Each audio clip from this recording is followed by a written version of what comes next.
guys, welcome to another episode of New York's Beer Reviews. Our lovely D'Angelo is serenading us while we introduce you to this new beer. We're also joined along with PJ. What's going on? How you doing, PJ? I'm alright. Now going for the kicker, Andrew.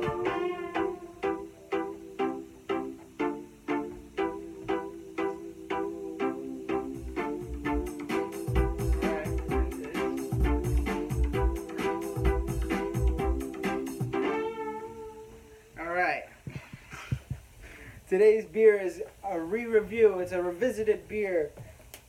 This is the famous Coors Banquet beer. I need another one already. He needs another one. Make already. that two, please. This is brewed from the Coors Brewing Company out of Molson, Colorado. I should have looked up the ABV on this beer before I did this review, and I didn't. Can you be a doll, PJ, and go back and look through your phone to find the ABV while I exit out? Just go back to Beer Advocate. I got it. It says it's brewed with 100% Rocky Mountain water, and it's since 1873. Now, obviously, this is the same. This is the non-light beer of Coors Light, which is a very famous beer. It'll just say it on Beer Advocate. 4.5 ABV. Okay, that's odd. So it's 4.5% alcohol by volume, whereas Coors Light is 4.2% alcohol by volume. So, anything else there to talk about? Oh, it says it right here. It's 5% alcohol by volume, not 4.5. Oh, here you go. Miller Coors lists Coors Banquet at 5% ABV and 149 calories.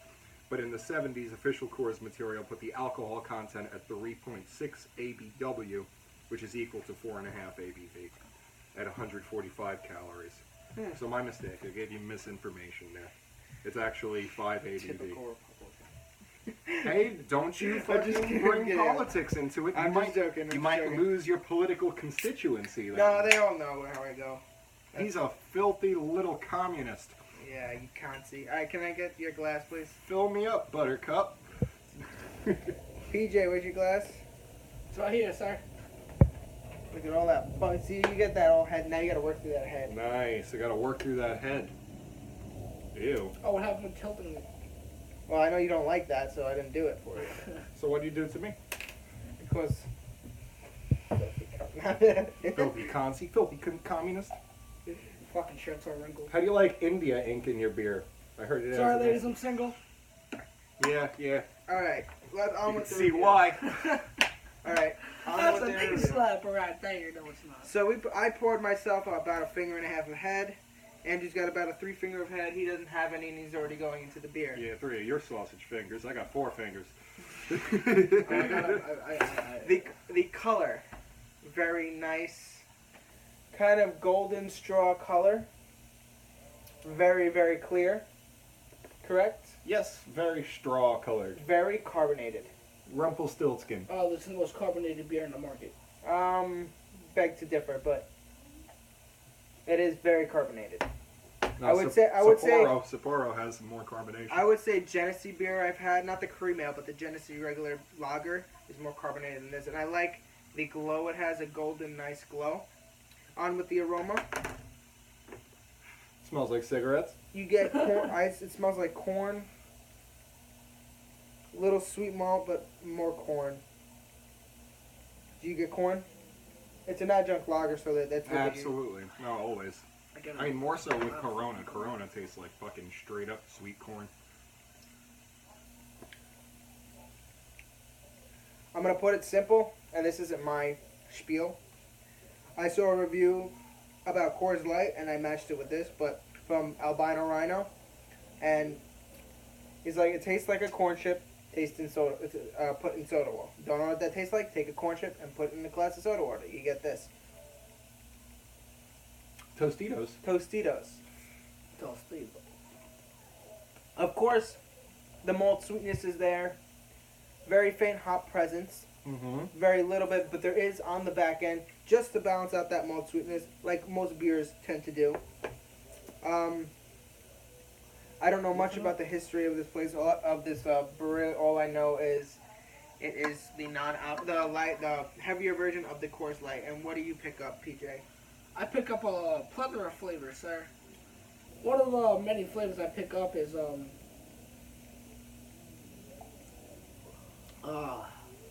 greatness. Greatness. The breakfast of champions. There you go. You guys put milk Now, in your ladies and corn gentlemen, flakes? I don't. Excuse me, but We put corn in our milk flakes. Yeah, sure. What he said, but I think he's just in this review to get free beer. Me or him? Him. Oh, him. Yeah. is that what you think, sir? Yeah. Sorry. Oh, enough with the hyperbolic language now. So, off the top, like I said, you got that malt sweetness. It's mainly from the adjunct, which is pretty much corn they used. A lot of people, a lot of beer reviewers I know, especially Hoggies. I have respect for Hoggy, even though he calls these beers the foul beer reviews. But they have their place for what it is. The style itself is an American adjunct lager. Rate Beer gives it like a 7 overall and an 11 in the style, whereas Beer Advocate gives it like a 2, which is just awful across the ratings of. Let's talk about the price. Well, I don't know. You bought these beers. You bought 4 of them. Well, it's about $1.75 a can, and considering the quality of the beer, especially considering that, like, I had Coors Light early on before I ever tried Coors Banquet, so I was given the impression that it was just, the kind of like tailgating beer. It tastes like basically. carbonated water, like Labatt or something that just goes back really easy, a really clean. I do like tasting Labatt beer.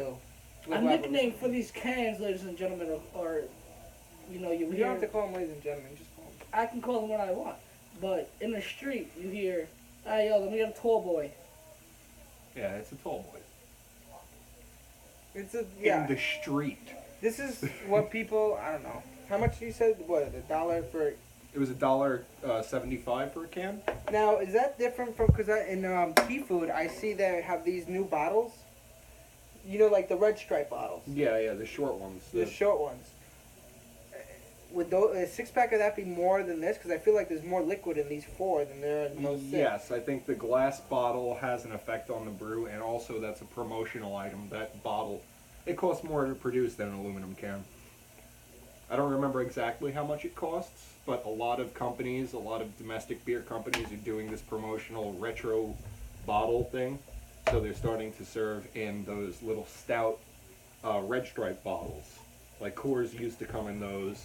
They're making Budweiser. a comeback. Yeah, Budweiser Budweiser, yeah. has 2 brews out now. They have a Jim Beam and cask. Really? And they also have a red lager, and red lager tastes very good. Now, PJ, you say you have this beer often. Yes, I did. Right? So, how would you rate this amongst other adjunct lagers? Rating? So when I say that, I mean I'm including Corona, Heineken Light, Well, Budweiser, Bud Light. they're all for different occasions, but I would definitely put Coors Banquet on the rating of from 1 to 10. Of the adjunct lager, yes, 1 to 10. Yeah, out of all your. About 7, maybe 7.5. Now, what would you prefer, this, or what you say you also like Raging Bitch? What was it, Raging Bitch Flying Yes, Dog? That's hard to compare. I'm a very big fan of the IPAs. One of the IPAs I drink is Raging Me too. Bitch. And the person who brought that to me is actually right here. Actually, the Raging person Bitch, who got me Brooklyn into craft Defender. beer I was hope this I don't guy get right sued. here. All by Tim IPAs Allen. are very tasteful, and it makes you just enjoy your night. Well, actually, a few years ago, it was about 5 years ago, I was hanging with D'Angelo, and we were at 12 Mounds looking for beer. I figured we were just going to get Budweiser. He's like, let's pick up some Saranac. And we got this Oh, the variety, the right? variety pack of Saranac. We brought it here. And I'm like, all right. I mean, it's beer. I didn't think of anything. And I picked up one. The Legacy IPA was the first ever Saranac beer I've had. I'll never forget that day. It was with you, and that's got me into craft beer.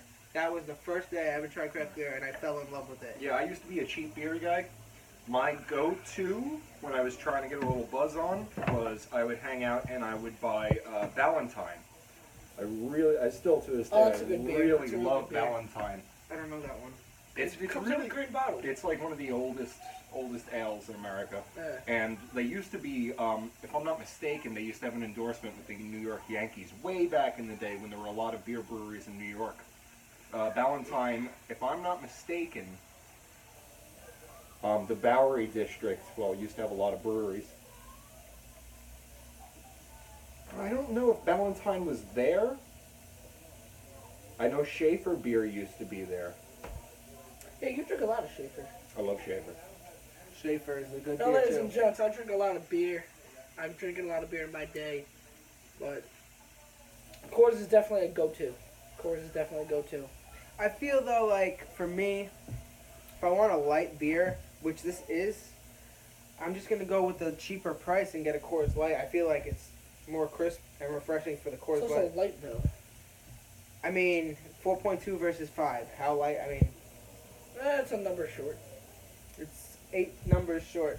That's it. Feet off the table. Sorry. I think there's worse things with them on this side.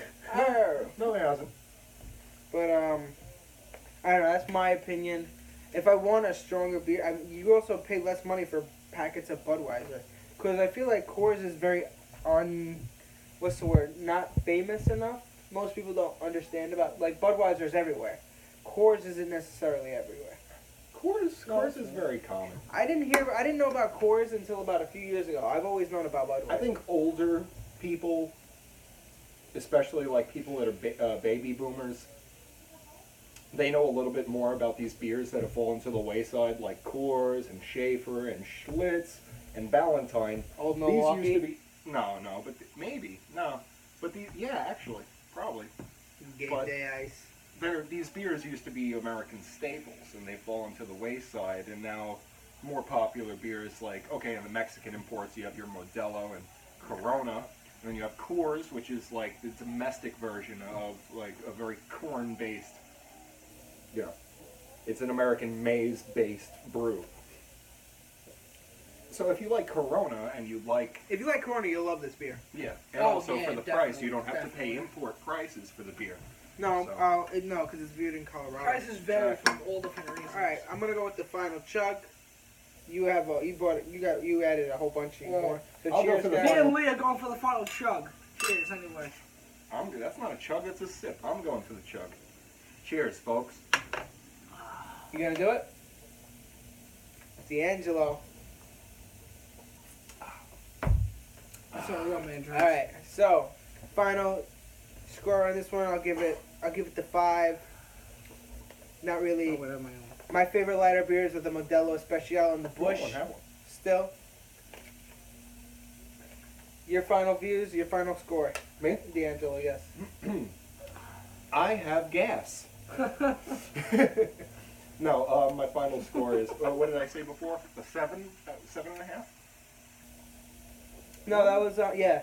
Did I say 7.5 for Chris? Yeah, I think I'm gonna stick with. Yeah, because of the Bud Light Stay Orange. with cigarettes a bit. Yeah, I'm generous with the beers that are typically. I like snob. light beers, but I don't know these macro. Before It's just- this video I don't ends, I also want to bring up, since you brought up earlier today, IPAs. I'm sorry? Because I don't want to go over a certain time. The Jameson IPA. Very good liquor. Very good taste. Very good effect. That's all I want to say to that. And that's what we'll end this review, guys, with. So, as always, if you like the reviews, please rate, comment, subscribe, comment down below, let me know what you think. And as always, thanks for stopping by for this edition of New York's Beer Reviews. And I'm we'll gonna see play you off. I'm Pete.